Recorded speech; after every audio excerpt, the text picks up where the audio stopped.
Great. Yeah, so I'm Alexandra Slebodnik. I'm the owner and primary therapist at Breathing Hope, which is a private practice based in Chandler. So I work with individual adults, primarily who are trying to emotionally cope with some sort of grief or loss through eating. So I see a lot of eating disorders, and I also see a lot of grief and loss work and kind of where they overlap. So within my training of eating disorders, which has been over 5 years, I've done a lot of stuff with body image. And so, as you know, holidays can bring up a lot of body image concerns. So I'm hoping today to kind of work through some of that with you guys. I am and was so excited to kind of talk about this. And so there's so much to cover, essentially, that we're not going to hit on everything, um, but hopefully we'll get through a good chunk. So, um, yeah, when you guys think of body image around the holidays, what tends to come up for you or your clients? What are some things that you notice? Like feeling obligated to eat someone's dish because they brought it and it's the holiday tradition, or food holding a lot of like festive components to it. Yeah, for sure. So maybe some of that guilt or that pressure. Mhm. Was gonna say a lot of like good and bad food, right? That language of like, this is good, this is bad. Hmm. Yeah, so a lot of food stuff. I also feel like there's an increase in just like substances, like drinking and things like that, and that can come up in quite a few of my sessions. Yeah, substances. Yeah, a lot of times, right? Drinking, things like that could come up around the celebratory events. And so noticing clients that maybe struggle more with that. Yeah. And so today I wanted to do a very brief review of kind of what body image is, because I want to get to the good stuff. So I want to focus more of my time on answering questions you guys might have, processing maybe some like cases or clients that maybe you're struggling with this holiday season, and then give some really tangible and applicable strategies and therapeutic interventions. Okay. Um, so kind of first we need to know what body image is. So, in case any of you aren't familiar, body image is the personal relationship you have with your own body. So it includes perceptions, beliefs, thoughts, and feelings about your appearance, as well as how you feel internally with your body. So there's kind of a breakdown here of the four categories that body image is often seen in. And some of the words, there's different synonyms. So you might have heard it a little bit differently, but these are kind of the four that I typically use. So body image satisfaction is kind of like the emotions and feelings. So how satisfied someone is with their body or appearance. Whereas body image investment is more of that cognitive belief area of like the importance someone is placing on their appearance and defining their self-worth or esteem. And then body image behavior is the appearance related behaviors, such as maybe um, a lot of time getting ready or checking yourself in the mirror, a lot of like concealing aspects of your appearance that you are uncomfortable or don't like, and then like avoiding people, places, events, activities, things like that. So it's all behavior based. And then body image perception. And so, how accurately are we perceiving or estimating our body's shape and size? Um, so, when you kind of see these categories broken down, which of these four would you guys say do your clients struggle the most in? Or you can speak personally too. I would say that I think a lot of my clients struggle with like the body image investment, just putting so much importance on like how they look and, what their body looks like, and trying to navigate that can sometimes be tricky because there's a lot of pushback of like, okay, like we want to notice like how your body feels. But then a Mm, lot of resistance of like, yeah, but I want to fit into this size or I want it to look this way or things like that. yeah, definitely.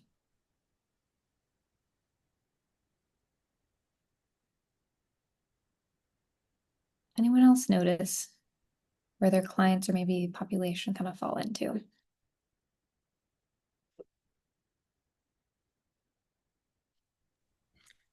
I wouldn't say I've seen this with clients, but I feel like socially, I see a lot of like body image perception things where I hear people make comments about like how large or small they are, and I like don't see it for them. And I think that's really interesting that the perception piece is so can be so different from like reality. Yeah, definitely. Thanks for sharing, you two. Um, yeah, and so when we think about body image and the way that it can be broken down, um, oops, there's oftentimes what we can start to notice in clients is a healthy versus unhealthy body image that kind of presents itself. Um, and so these just might be some symptoms or things that we start to notice in our clients that might kind of point to one or the other. Or I like to say we can usually be somewhere in the middle, right? And so a healthy relationship with body or body image really celebrates and appreciates our own natural body shape and size. We realize that it doesn't say anything about our value or our character, accepts the body as a whole. There's a lot of feeling comfortable in the body and feeling very like confident or accepting where it's at. And it's not impacting the behaviors. Where on the flip side, we see with unhealthy or kind of negative characteristics of body image, it's a very distorted perception or right belief that only others are attractive or that their body is a sign of failure, which kind of equates to some of that shame or anxiety that kind of comes up. And so there's a lot, sometimes spending an unreasonable amount of time fixating on appearance and calories, kind of like Abby was touching base on, of how her clients, right, might spend a lot of time in that body image investment because that's the characteristic that's kind of prompting them in that regard.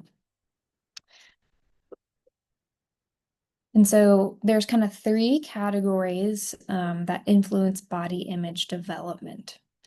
And again, I'm just doing kind of a brief overview on these aspects so that we can kind of focus more on some of the other strategies and ways to kind of, yeah, stop that. But yeah, so we have cultural socialization. So a lot of what culture beauty standards are, right? We see that from the media, from social media. I was just listening to a podcast, I think last week that was saying that I think it was like 2012 or whenever Facebook and Instagram kind of started to take off, teen mental health like increased rapidly, right? And so we can see how that might be playing a role in people's body image and how they see themselves. I think it's super important to mention, right, the intersections of like gender, race, sexual orientation, all of those people, because within the LGBTQ community, there can be a lot of pressure, again, from culture. There can be a lot of stigma um, around their body, right? Which continues to create some of those beliefs internally and those emotions and feelings that they can't be safe inside them. Physical changes is a huge one. So just thinking about how our bodies develop over time. So when we think about puberty, right, different areas are changing and that can be uncomfortable and awkward and can impact how we view ourselves. When you age, um, when you have postpartum, right, pregnancy, that will change your body's shape and size and how it even functions or does different things. And then personality can be another one. So there can be a biological factor of maybe someone's more prone to be a perfectionist, right? And so they're often comparing themselves, and that's impacting, right, how they view their body. And then a lot of interpersonal experiences. So how did the family, right, model right? What were the messages they received from their family around body? Was there positive, right, comments? And so it made them feel like that's something to be valued. Or was it negative comments and maybe that went into bullying, right? Or maybe they had traumatic experiences. And then a lot of peer influences of what our friends are doing, right, as you develop and grow. Um, so those are kind of the things that impact body image. There's so much that we could, spend a whole hour just on one of those circles or sections. But today I really want to get into, why do holidays trigger body image distress so much? And so this is where a lot of times holidays are really food focused. Kind of what some of you were pointing out earlier, right? There's weight or appearance-based family comments, maybe internal comments that we're telling ourselves, right? Like Mahu said, like good and bad foods, right? There's a cultural focus on indulgence or earning the food. Sometimes grief, loneliness, and trauma can resurface, especially if someone's lost a loved one. Holidays can be really difficult. And so that grief almost can come up, and then we, right, cope or seek food to feel a little bit better. Or substances, I think, to what Bea was mentioning. And then there's, again, a lot of that cultural or societal pressures to look good for photos, for events, for activities that are surrounding holidays, right? Lots of parties. Halloween, right, just passed, but that's a big one for costume parties. For can I, right, eat all the candy I want? Is candy, right, good or bad? So a lot of these things can kind of impact body image distress for our clients that we're having. So the kind of bulk of what I want to provide you guys today is a lot of therapeutic strategies or interventions that you can use with your clients who are maybe struggling more with body image. I didn't mention this earlier, but one of the other things that's really important is knowing that body image is a spectrum.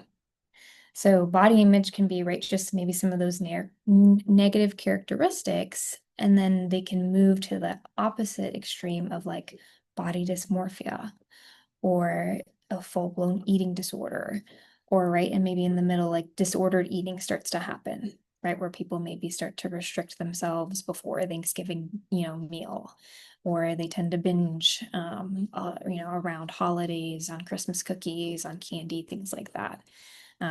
And so I didn't necessarily create a slide for that spectrum or to go into those diagnoses, but I think that's important to mention because there's such a spectrum. And so that is why I kind of did 7 different strategies that we'll kind of touch on, so that you guys will know, right, which one's gonna maybe mold for a specific client. Because I really believe that each client is very individualized and one thing doesn't fit for all clients. And so I think that's important to mention that, like, our bodies are so unique, right? There's health at every shape and size, that doing just one strategy is not going to maybe work for each individual. So we have what we kind of briefly went through is just psychoeducation on body image. That alone can, for me, sometimes takes 3 sessions of just like going through the different categories. And I might have and ask clients on a scale of 1 to 10, how satisfied do you feel with your body today? And they'll maybe give a rank. And then we'll go to, right, investment of like on a scale of 1 to 10, how much do you feel like you're investing, right, in your appearance, or right, how much are you feeling that it's worth, you're valued on your self-worth. And so we could spend a whole session on that. And then the next session focusing on what are the characteristics that they struggle with. And then going into what are some of the impacts and the influences of how their body image has gotten to where it is. And so really that psychoeducation can be really powerful because it brings up some of that self-awareness and mindfulness. And then along with that, really focusing on body neutrality, which we will get to. So then boundary setting with families or peers. So around the holidays, there might need to be setting boundaries. I think last session, Carly talked a lot about people pleasing.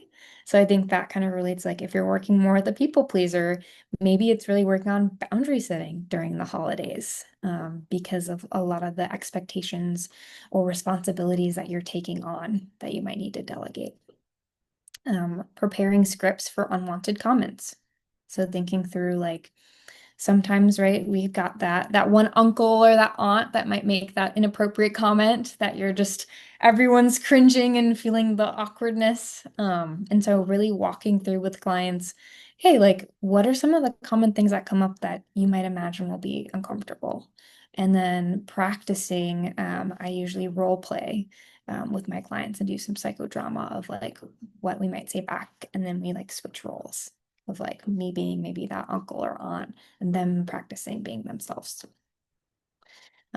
Practicing a lot of mindfulness and self-compassion on the body is a big one, especially if we're, thinking about Abby, you mentioned like OCD, right? Self-compassion can be a really big one in OCD. And so that might be a little bit more helpful when there's OCD related body image fixation. Um, and then, yeah, somatic based tools. So, soma being the body, and then somatic, right? Psychotherapy being that body mind connection can be really helpful for those who have a difficult time being in their body. And then a lot of safety planning. So, if we're shifting to more of like disordered eating, eating disorders, self-harm risks, doing more of like coping ahead or coping through the holidays is a big one, which leads into coping skills for kind of that environment. So, as much as I would love to get into all of these, I don't know if we'll have enough time. So I would love to know which of these maybe stick out for you guys, and maybe we could talk through and practice. The only one I don't have is boundary setting. So that one's off the board for today.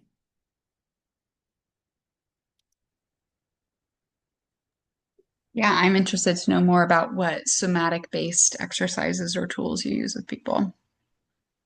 Yeah. Okay. What are some other ones? I think the safety planning for disordered eating or self-harm risk. Okay. Yeah. Great. So maybe we'll kind of focus on on that today. Excuse me. So I'm going to skip ahead. Let's see. Okay. So we are going to actually do this one together so that you guys can kind of experience what your clients might experience. So if you have a piece of paper or even your phone, you can kind of jot down. We're going to do part one. So this somatic-based tool is called Befriending the Body, which can be really helpful to do around holiday seasons or just in general. And so I want you to just take a moment to notice your body right now and kind of what you're noticing. So maybe you ask yourself, how do you feel about your body? If I were to ask you how friendly you are towards your body, noticing what you would say and how you would describe your body in 3 words or phrases. And then I'll kind of have you guys jot those 3 things down, and then I'll kind of take you through it.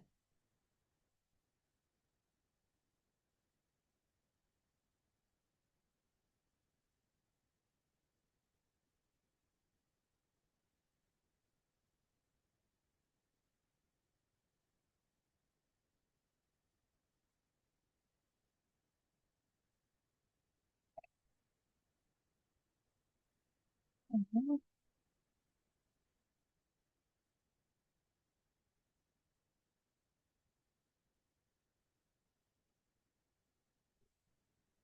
Okay. So once everyone's done writing that, I will have you guys just get into whatever comfortable position you can. If you're on a chair, on a couch. And if you feel comfortable, I'll invite you to close your eyes.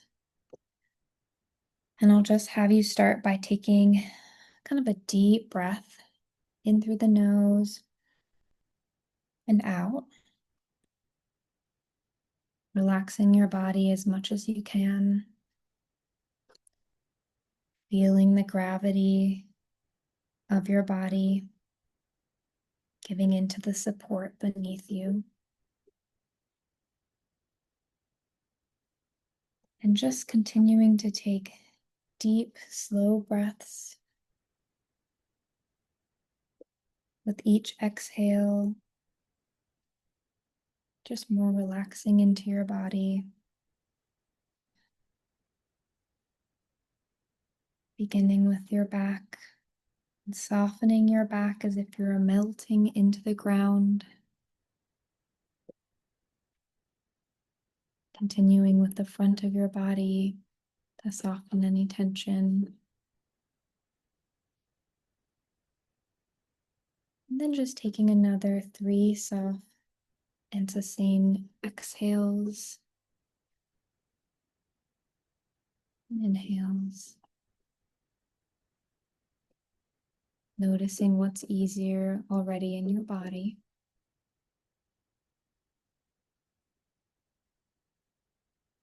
And just kind of move your attention through your body, kind of like a scan, seeing if there is any area of your body that's calling to you. This can be attention, an awareness, a place in the body you find challenging, or quote unquote feel bad area.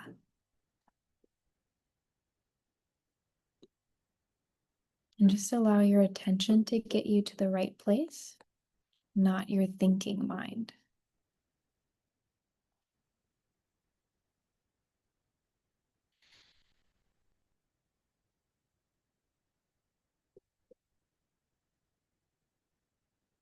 And once you feel this or notice this place, just keep your attention there until you notice some change.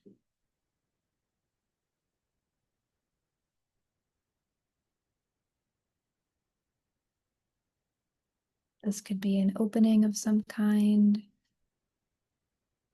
Maybe it feels like the tension has reduced or melted a bit.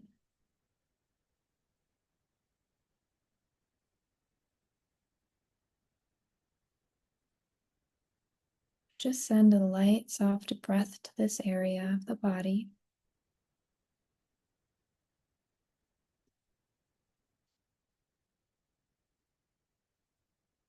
Imagining that your soft breathing is tender and gentle, almost like touching or petting a beloved animal.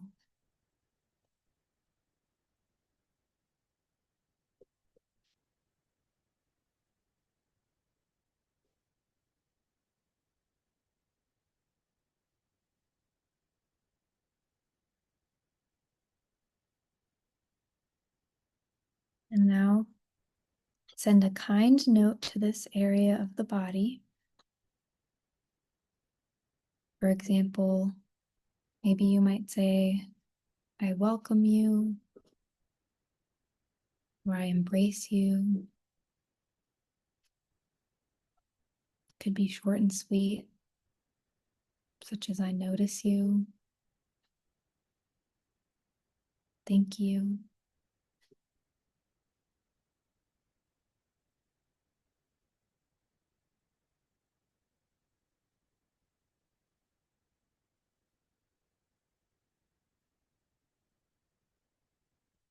And then just notice again and see if anything is changing right now.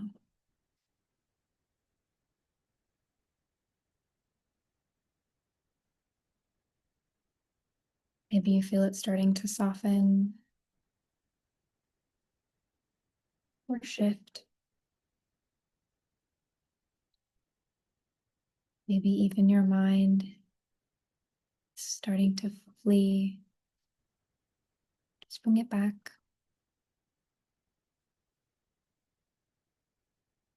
And you can allow your attention to move to another area of the body and repeat the same steps, or just stay in the same area and continue to be curious about what's happening there.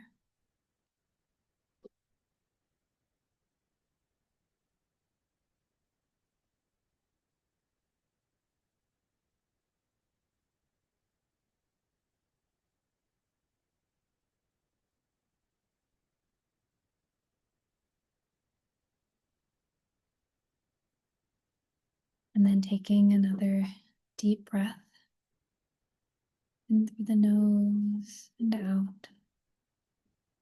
Just want you to be aware of the sounds around you. Slowly and gently start to wiggle your fingers or toes to kind of come back to the present. You can open your eyes when you're ready. Okay. And then we're going to kind of shift to the second part. Just kind of noticing what you feel and what you sensed. And now kind of reflecting on maybe any change. Noticing how friendly you are towards your body. Asking yourself, what would it say? And then jotting that down in kind of 3 words, phrases now.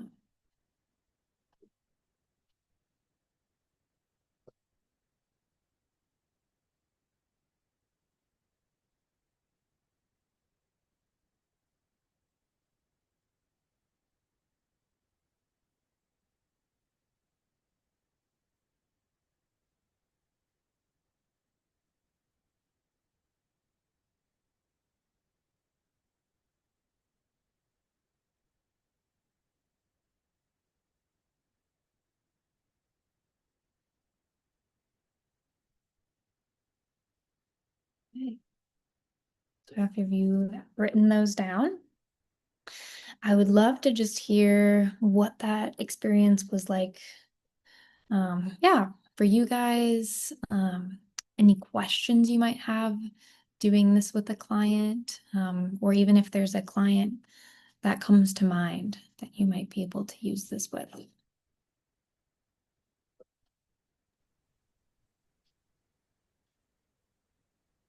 What if they don't know how to describe their body? Like what if their like words or like phrases like aren't coming to mind? Yeah, that's a good question.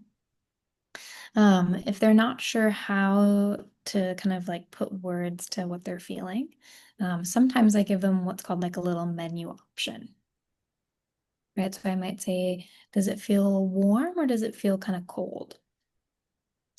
Or does it feel like buzzing? Does it feel heavy? Does it feel tense? Sometimes if they think about like whatever they're feeling, if they were to take it out of their body and describe it as an object, sometimes it's a little easier to like observe it outside rather than inside. But usually I'll do a little bit of like a menu option, right? And if even if they're like, well, I don't know, I can't tell, right? Then I might, right, just say like, that's okay. Would you like to stay curious? Mhm. Okay.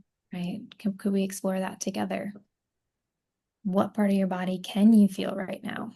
Maybe it's like, can you perceive the top of your knee or your eye, right, your eyes blinking or your tongue in your mouth? And you might start on a smaller scale and then work your way into maybe more of the internal. But that's right, still a lot of the somatic based tools of where we're just getting people really in tune with like, yeah, what does it feel like to sense things in my body? Like, how do I know when I'm cold? Do I get goosebumps or do I get the chills or um, kind of asking questions related around that? That's a great question, Abby.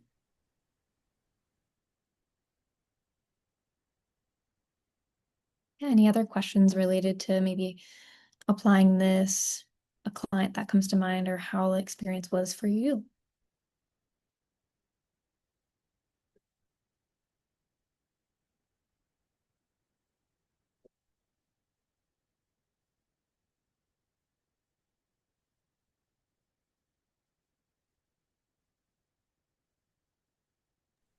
I'll share what it was like for me.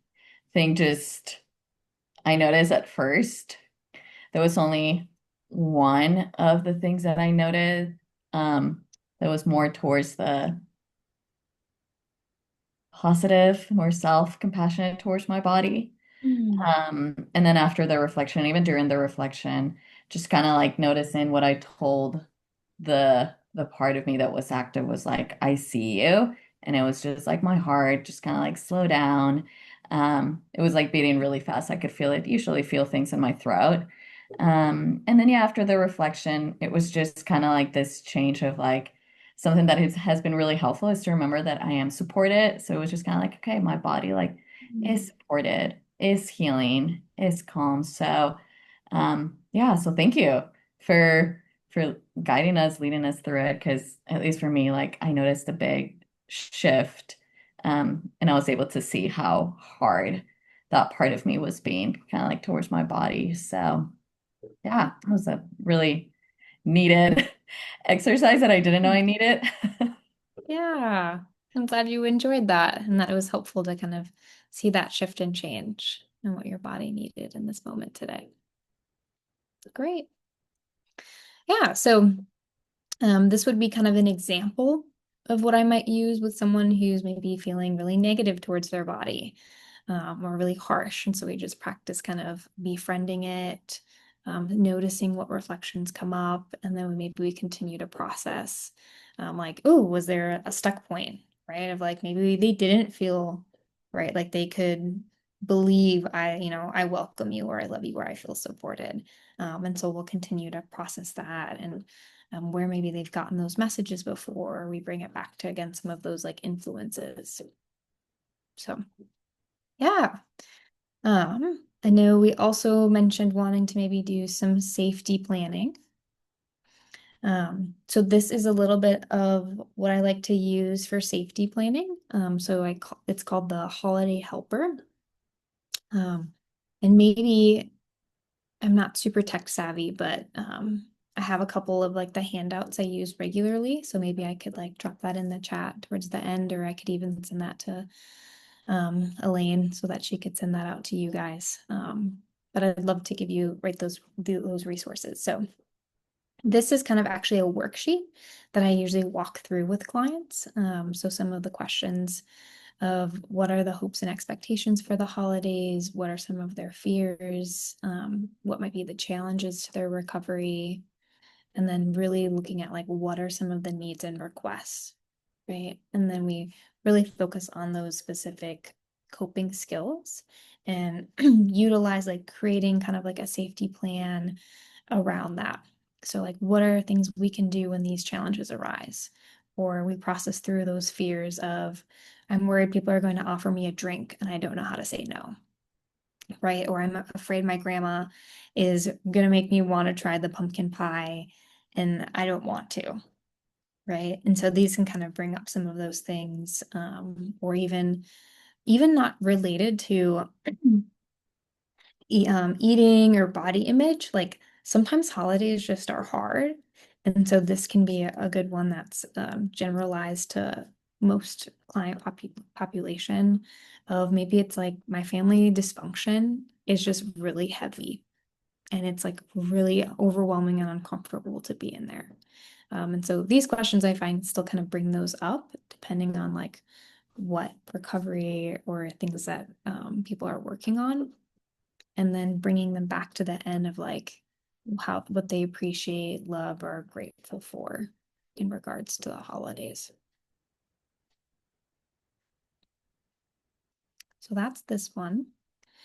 Um, Another one I like to do is really creating a better holiday. So a lot of times people want to just get through the holiday season as fast as possible. And so when we can kind of do one of two things. For some clients, it's helpful to remember that this is just another day, right? Like Thanksgiving is just another day where everyone, right? Or not everyone, but most people tend to have turkey or ham or something like that. For others, right, that want it to be meaningful and not just have it be like any other day, it can be helpful to really mesh, right? Where are our values? What are activities we enjoy? How can we make this something that's fruitful for us?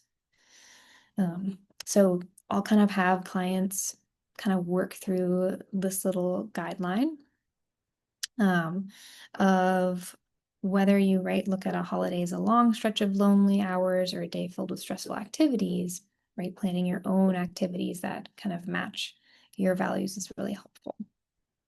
So I won't have us go through this, but you can kind of just write down an activity, right? Or you would have your client write down an activity that kind of makes them smile or relaxes them, that they enjoy, they never get to do. And then we basically go through a timeline together. So I have them fill in the slots with what their scheduled obligations are. Especially, right, again, this could be related with body image or not.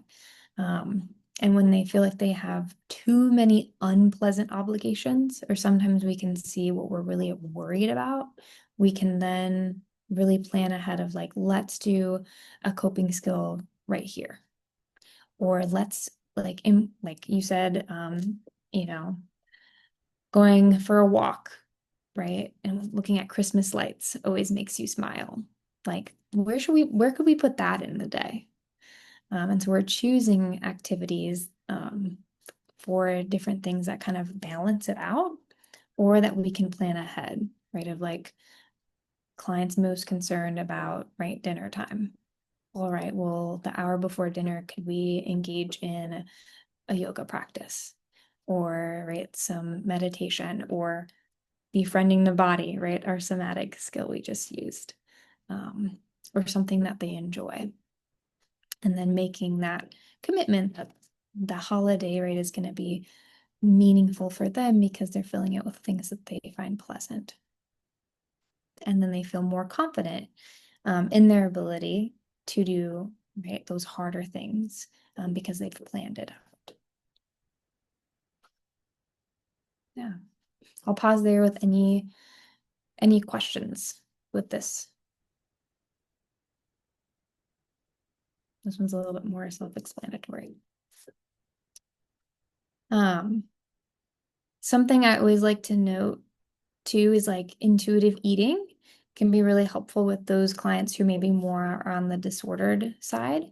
And so doing the hunger fullness scale, walking them through that, and then that being a really good practice around the holidays, can kind of see where they're at.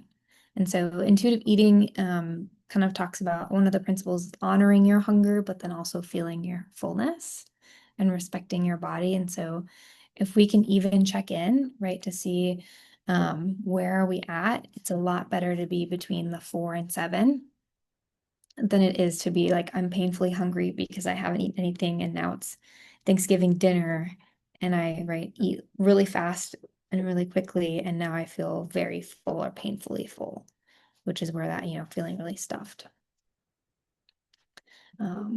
So couple really useful resources that I mentioned earlier. The Art of Body Acceptance. This is a really great book and tool to have.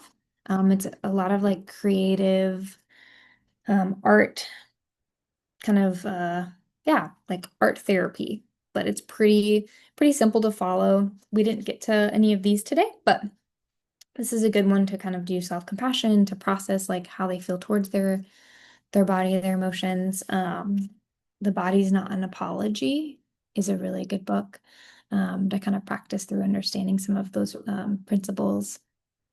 Intuitive Eating Workbook. So again, if you have clients that are more on disordered eating or kind of starting to fall into that, that can be a really good practice. even if they're not into that, right? Like honoring your body, feeling full, respecting the body, learning to like do movement is joyful, is also like a really good skill and practice to have. And then somatic psychotherapy toolbox. That's this one. That's what we did a little bit out of today. And this one's a great resource for therapists. So it has like therapists' own worksheets for you to do yourself, and then it has ones that you can do for the client, and it kind of gives a lot of different tools. And then I have kind of a plethora of handouts, like I mentioned, that I can maybe drop in the, excuse me, in the chat or send that out of like ways to improve body image, false assumptions that come within body image, how to reframe some of those cognitively, mindfulness, or body gratitude affirmations. There's so much. So yeah, those are some other kind of like the helpful holiday helpful workbook, a lot of things like that. Yeah, so any questions, maybe offhand? So I could be a strategy or an idea that you're going to take away with you today. Maybe there's a client that came to mind, and you're wanting to know like, or maybe you'll share what you're going to work on with them. Or if there was maybe more support or resources that you were wanting, that maybe we didn't get to that I could answer before we close. I always love the experiential piece. And so I so appreciate you taking the time to do that somatic exercise and yeah, giving the client a felt experience of noticing something negative and meeting it with kindness or compassion. That then becomes an exposure experience that they can re-experience in their day. Um, yeah, and I tend to be very like trauma lens focused. Where did this start? And do so much of that. But I feel like during the holidays, just real practically, having like a schedule for here's kind of our ideal day and what we're going to do. Like someone going into the day with that plan is so helpful because when the stress of everything hits, it would be hard to think, oh, I could do that somatic exercise or I could go for Mhm. so I really love the practical nature of what's there. Yeah, that's good. Yeah, thanks, Lynn. Yeah, I'm also a big experiential person. So I was like, have so many that I put in today, and I was like, well, whichever one they want to pick, um, because it's so hard for me to like pick the one that I like the best. So I'm glad you enjoyed that. Yeah, I liked that schedule idea as well. I mean, I think I spend a lot of time with folks trying to make the hard thing more enjoyable versus just like putting something that leans into their values before or after and just realizing that like the hard thing might be hard regardless. And so like, can instead of trying to micromanage the hard thing itself, can we put something before or after? Yeah, Great idea. I love that. Definitely stealing that. yeah,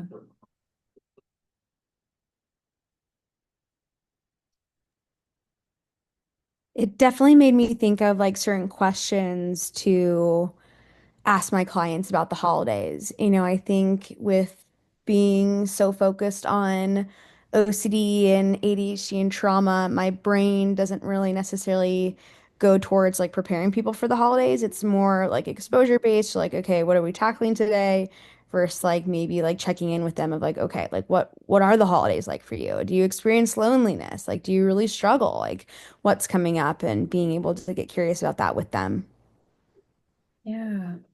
Yeah, I would even be curious, right, of maybe like OCD tendencies that like surface around specifically the holiday, or right, if there's something that they cope with that maybe they're doing some reassurance seeking, um, in that regard. Mhm.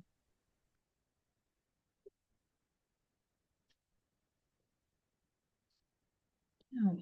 Sophie or Maho, any specific things that you're taking away or areas of more support, that you'd like to know? Yeah, no, I mean, I think I'm also like a very experiential. So I love to do it first because I like to, okay, this is what it feels like. So I think that meditation, it was so beautiful. And I love this is what it was like before. And let's check in. How are you doing now? I think that's such an important step. So just thank you for doing that. And yeah, I think just being more mindful about asking the holidays too. So love that schedule and just more of the like focus type of questions regarding the holidays. So yeah, but I mean, if you have anything else you would want to share, I mean, this was already so good, but just appreciate you. And Yeah. Thanks, yeah, Mo. yeah, Yeah, and I thought all of the tools were so helpful, but I definitely loved the holiday safety planning, and I loved that you mentioned it didn't just have to be for clients with like body image or eating disorders. It can be for anyone that's just struggling with the holidays. And I just love the idea of like anticipating things that might be dysregulating, family members that might be triggering, comments that can be made. I think that's so helpful for us to think about like how can we work ahead of those obstacles, and then how can we add value to the day that they're anticipating is going to be challenging, because I can imagine they can get fixated on the idea of like the day is just going to be bad no matter what, but we can kind of correct that black and white thinking and add in like, well, what are some good things that you can do that you enjoy. Yeah. Yeah, that cognitive reframing is a huge one. So yeah, I think I can send the slide too, because I had a slide on the slideshow, of some of those like cognitive reframes of like kind of like the earlier, right, of like, oh, I can't eat this, it's a bad food, and how we might reframe that thought pattern. Or today's gonna, gonna be really hard, right? And kind of working through some of that. But yeah, so these are some of my references. And then trying to see, maybe I'll stop sharing my screen and see if I can kind of drop some of those resources in the chat. Yeah, and I can also email it out if it's easier to do it that way. If people want to get in touch with you, either to consult on a client or refer a client your way, what is the best way for folks to get in touch? Yeah, so my email is probably the best way if you guys have more questions or want to do maybe a one-on-one consultation or just I love to collaborate. So yeah, my email is alexandra@breathinghope.com.